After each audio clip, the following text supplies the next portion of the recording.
جو لوگ اللہ پر ایمان لائیں، کہیں کہ ہمارا رب اللہ ہے، پھر اس پر جم جائیں، ان پر فرشتوں کا نزول ہوتا ہے، نہ کوئی غم کرو نہ خوف، خوشیاں مناؤ جنت کی جس کا تم سے وعدہ کیا گیا تھا۔ اللہ کی ربوبیت پر اطمینان جب انسان کو ہو جاتا، میرا رب اللہ ہے، ربی اللہ، انسان کے لیے نہ کوئی کھٹکا، نہ کوئی خطرہ، نہ کوئی خوف، نہ کوئی حزن۔ جو کچھ ہو رہا ہے کس کے اذن سے ہو رہا ہے؟ اللہ کے اذن سے۔ اللہ کے اذن کے بغیر پتا تک نہیں ہلتا۔ یہ کوئی اندھا بہرا مادہ نہیں ہے جس سے مجھے کوئی خوف ہو۔ اندھا بھینسا چلا آ رہا ہو اس سے تو ڈرنے کا ہر انسان کو ڈرنا چاہیے، نہ معلوم کس کو ٹکر مار دے، لیکن نہیں، اس کائنات کو چلانے والا ایک سمیع و بصیر خدا ہے۔ وہ جو میرا دوست ہے، میرا ولی ہے، اللہ ولی الذین آمنوا یخرجہم من الظلمات الی النور، اللہ اہل ایمان کا ولی ہے، ساتھی ہے، پشت پناہ ہے، مددگار ہے، حمایتی ہے۔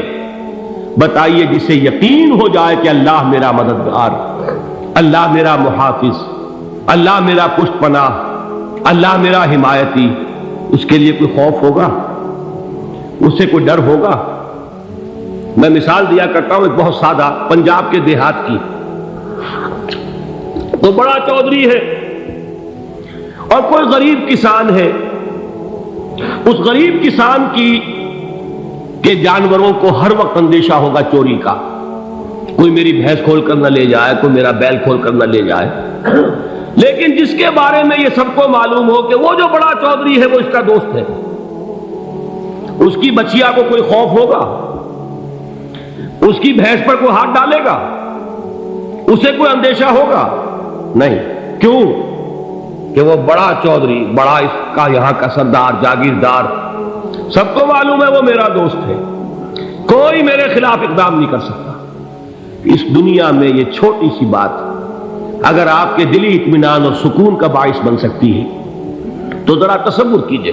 میں لفظ تصور استعمال کروں گا صرف اس لیے کہ اس کا ہم جس کو کہتے ہیں ادراک اور شعور کر نہیں سکتے، اگر کے ساتھ کر سکتے۔ اگر یقین ہو کہ اللہ میرا مددگار اور یقین ہو کہ اللہ ہر آن میرے ساتھ ہے، پھر کوئی خوف؟ کس کا خوف؟ کوئی شے اللہ سے بالا تر ہے؟ کوئی قوت اس سے زیادہ طاقتور ہے؟ کوئی اس کے ارادے کو بدلنے والا ہے؟ کوئی اس کی مشیت کے آڑے آنے والا ہے؟ یہی بات ہے جو حضور نے فرمائی، یہ ایمان کا حاصل ہے لب لباب، کہ دیکھو اچھی طرح اس بات کو ذہن نشین کر لو، اگر تمام انسان مل کر تمہیں کوئی نقصان پہنچانا چاہے نہیں پہنچا سکتے، مگر جو کچھ اللہ نے لکھ دیا ہو، اور تمام انسان مل کر تمہیں کوئی نفع پہنچانا چاہے نہیں پہنچا سکتے، مگر وہ شے جو اللہ نے طے کر دی۔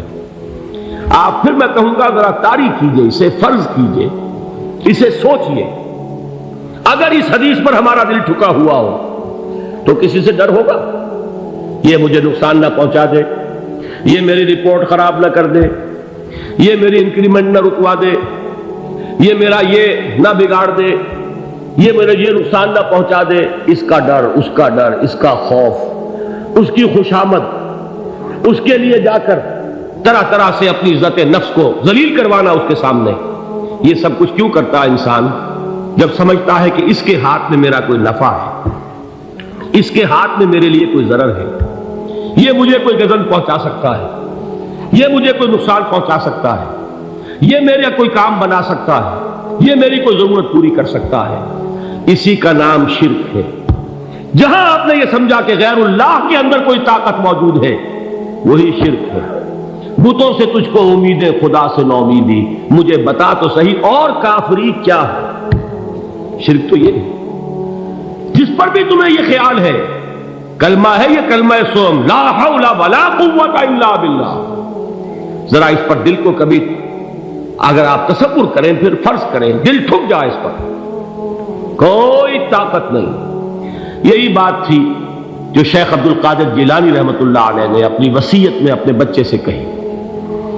11ویں دینے والے ہیں، لیکن حضرت شیخ عبد القادر جیلانی کی وصیت اور تعلیمات کو کتنے لوگ ہیں تم جانتے ہو؟ یہ جن مقامات تک پہنچے ہیں وہ کس چیز کی بدولت پہنچے؟ انہوں نے جو پیغام دیا وہ کیا تھا؟ اے میرے بچے، جس طریقے سے قرآن مجید میں حضرت لقمان کی نصیحتیں جو ہے نقل کر دی گئی ہیں، میں یہ عرض کروں گا بالفرض اگر قرآن حضرت عبد القادر جیلانی کے بعد نازل ہوا ہوتا تو شیخ عبد القادر کی یہ نصیحتیں بھی قرآن میں درج ہوتی. اتنی اونچی نصیحتیں ہیں. اے میرے بچے، اس حقیقت کو ذہن نشین کر لے، لا فاعل فی الحقیقت ولا مؤثر الا اللہ. اس کائنات میں نہ کوئی فاعل حقیقی ہے نہ مؤثر حقیقی ہے سوائے اللہ. کسی شے میں کوئی تاثیر نہیں اگر اللہ نہ چاہے. آگ جلا نہیں سکتی اگر اللہ نہ چاہے. پانی ڈبو نہیں سکتا اگر اللہ نہ چاہے. زہر ہلاک نہیں کر سکتا اگر اللہ نہ چاہے. کوئی چیز فائدہ نہیں پہنچا سکتی اگر اللہ نہ چاہے. تو در در پہ کیوں سر جھکاتے ہو؟ در در پر کیوں جبیں سائی کرتے ہو؟ سب کے سامنے کیوں ہاتھ پھیلاتے ہو؟ ایک اللہ سے مانگو، ایک اللہ کے سامنے زمین پر اپنی جبین رکھو. لا فاعل فی الحقیقت ولا مؤثر الا اللہ. نظر آتا ہے ہمیں کہ پانی پیاس بجھا دیتا ہے. پیاس بجھانے کی صلاحیت پانی میں نہیں ہے، اللہ کے اذن سے. کھانا بھوک مٹا دیتا ہے. بھوک مٹانے کی صلاحیت کھانے میں نہیں ہے، اذن رب میں ہے. دیکھیے یہی یقین تھا. حضرت موسیٰ علیہ السلام کا واقعہ یاد کیجئے. سامنے سمندر آ گیا ہے، قوم دیکھتی ہے پیچھے کہ گرد و غبار کا طوفان. معلوم ہوا کہ فرعون اپنے لشکر سمیت آ گیا. لشکر جب چلتا تھا تیز رفتاری کے ساتھ تو گرد و غبار کا جو طوفان اٹھتا تھا اس کا تصور کیجیے. اور لمحہ بلمحہ وہ قریب آ رہا ہے. پوری قوم نے کیا کہا؟ اے موسیٰ انا لمدرکون، اے موسیٰ ہم کو پکڑے گئے. قرآن مجید میں تو یہاں وہ باتیں نہیں لکھی ہیں، لیکن تورات میں یہ درج ہے کہ بنی اسرائیل جھگڑنے لگے، دست و گریبان ہو گئے موسیٰ کے ساتھ. موسیٰ نے یہاں مروایا لا کر، اس سے تو ہم ہی بہتر تھے. وہاں کھانے کو ملتا تھا، زندگی تو تھی، بیگار ہم کر رہے تھے، موت تو نہیں تھی. اب جو کچھ ہوگا اس کا تصور کرو، جس طریقے سے ہمارے ٹکڑے اڑائے جائیں گے. تو لڑ رہے ہیں حضرت موسیٰ علیہ السلام سے. یہ تورات کی تفصیل ہے. قرآن میں صرف اتنا آیا ہے، پریشان ہو کر انہوں نے کہا انا لمدرکون، موسیٰ ہم کو پکڑے گئے. اس وقت موسیٰ کا جواب کیا ہے؟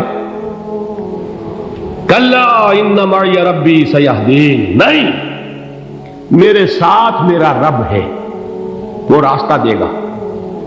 بتائیے کہاں راستہ نظر آ رہا ہے؟ یہ ہے ایمان بالغیب. راستہ نظر نہ آئے تب اللہ پر یقین ایمان ہے. جیب میں پیسے ہوں اور تب دل کو اطمینان ہے تو ایمان کس پر ہوا؟ پیسے پر، اللہ پر نہیں. جب وسائل و ذرائع نہ ہو اور پھر یقین ہو کہ اللہ مسبب الاسباب ہے، وہ اسباب کا پابند نہیں ہے، وہ اسباب کا محتاج نہیں ہے، اسباب اس کے محتاج ہے. اگر یہ یقین ہے تو اللہ پر ایمان ہے.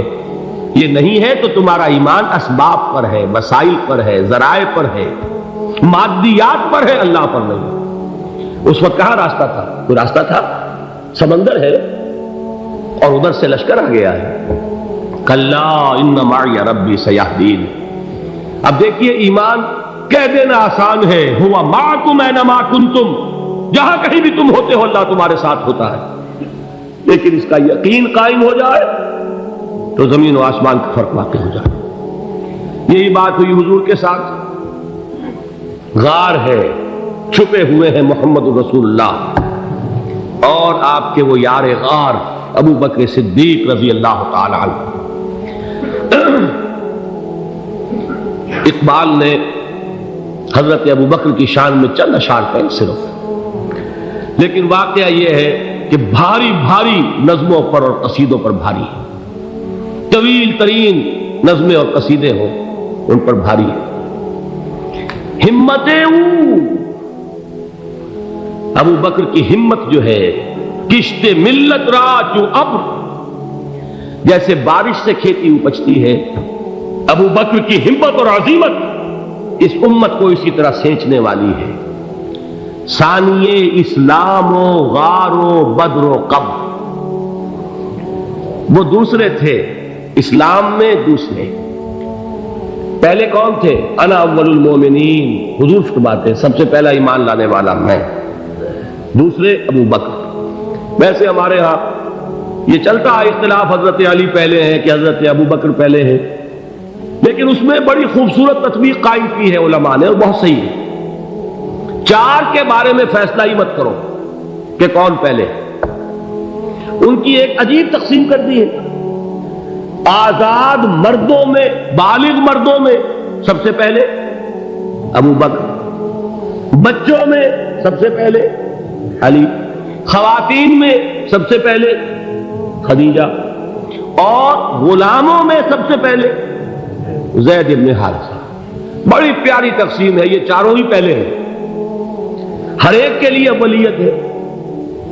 اور واقعہ یہ ہے کہ اگر زمانی اعتبار سے تعین ہوگا تو پہلے خدیجۃ الکبریٰ آئیں گی رضی اللہ تعالی عنہ، کسی اور سے بات کرنے کی نوبت بعد میں آ سکتی ہے، پہلے تو اہلیہ محترمہ سے بات ہوئی، آتے ہی پہلی وحی ہوئی ہے، ابھی تبلیغ کا حکم نہیں تھا۔ کس کو بتایا واقعہ؟ ابھی اپنی نبوت کی تبلیغ کا تو حکم ہی نہیں آیا، واقعہ کس کا ہے؟ وہ خدیجہ کا ہے۔ جب کہا ہے کہ خشیت علی نفسی، مجھے اپنی جان کا اندیشہ ہے، تو کیا جواب دیا خدیجہ نے رضی اللہ تعالی عنہا؟ وہ صدیقۃ الکبریٰ ہے، صدیقات جو ہے خواتین ان میں چوٹی پر خدیجۃ الکبریٰ ہے رضی اللہ تعالی عنہا، اور صدیق جو مرد ہیں ان میں صدیق اکبر ہے ابو بکر صدیق رضی اللہ تعالی عنہ، لیکن صدیقات میں چوٹی پر۔ جب حضور نے فرمایا خشیت علی نفسی، کیا فرمایا، کیا عرض کیا، کیسے تسلی دی؟ نہیں نہیں، اللہ آپ کو ضائع نہیں کرے گا، آپ غریبوں کے ہمدرد ہیں، آپ مساکین کے تکالیف رفع کرنے والے ہیں، آپ بیواؤں کی سرپرستی کرتے ہیں، آپ مسافروں کی خدمت کرتے ہیں، اللہ آپ کو ضائع نہیں کرے گا۔ یہ یقین ہے اس خاتون کے اندر۔ خیر وہ ایک علیحدہ بات ہو جائے گی۔ میرے دل پر حضرت خدیجہ رضی اللہ تعالیٰ عنہ کی شخصیت کا بڑا گہرا نقش ہے، جو وہ کوئی اور ہی وقت اور موقع ہوا تو بیان ہوگا۔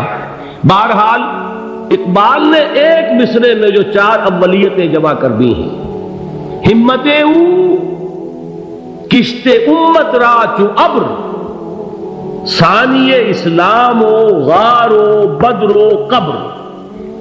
اسلام میں حضور کے بعد پہلے کون؟ ابو بکر۔ غار میں حضور کے ساتھ کون؟ ابو بکر۔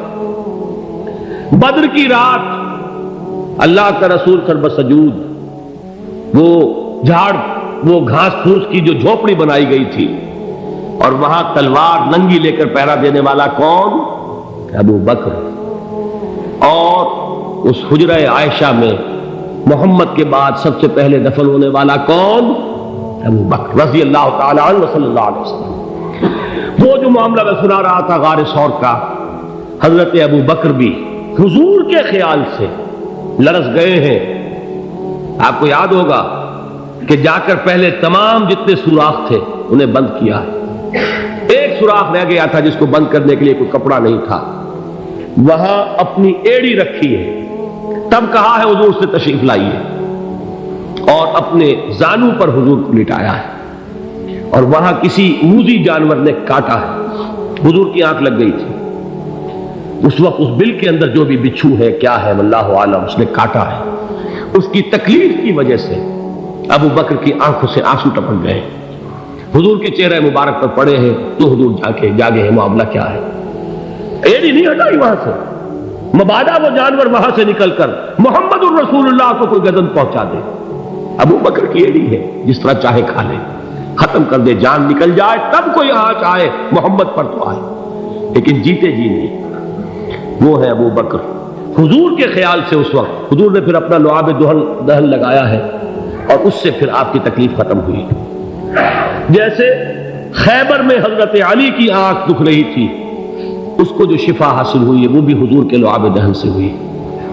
تو بہرحال اس وقت انہوں نے کہا ہے کہ اے نبی یا رسول اللہ، اگر اس وقت ان میں سے کسی نے غیر ارادی طور پر بھی اپنے قدموں کی طرف جھانک لیا تو پکڑے جائیں گے۔ کیا جواب تھا اللہ کے رسول کا؟ لا تحزن ان اللہ معنا، اللہ ہمارے ساتھ ہے، کیوں گھبراتے ہو ابو بکر؟ یہ ہے ایمان باللہ، میرا مالک اللہ، میرا رازق اللہ، میرا محافظ اللہ، میرا مددگار اللہ، میرا پشت پناہ اللہ، میرا دوست اللہ۔ یہ دوستی ہے اللہ کی جو لب لباب ہے، حاصل ہے ایمان کا، اسی کا نام ولایت ہے۔ اولیاء اللہ کے سروں پر سینگ نہیں ہوتے، جس کے دل میں ایمان راسخ ہو چکا ہو وہی اللہ کا ولی ہے، جسے اللہ پر یقین ہو چکا ہے وہی اللہ کا ولی ہے، جسے یقین ہے اللہ میرے ساتھ ہے، میرا مددگار، میرا پشت پناہ، میرا ساتھی، میرا دوست، میرا محبوب، میرا محب۔ اللہ اہل ایمان سے محبت کرتا ہے۔ واللہ یحب الصادقین، ان اللہ یحب الذین یقاتلون فی سبیلہ صفا کانہم بنیان مرصوص۔ اللہ محبت کرنے والا، اہل ایمان محبوب، اور اہل ایمان محبت کرنے والے اللہ محبوب۔ والذین آمنوا اشد حبا للہ۔ آپ تصور کیجئے جسے یہ رشتہ ایمان یا رشتہ ولایت حاصل ہو جائے، الا ان اولیاء اللہ لا خوف علیہم ولا هم یحزنون، آگاہ ہو جاؤ اللہ کے دوستوں کے لیے نہ کوئی خوف ہے نہ کوئی حزن ہے۔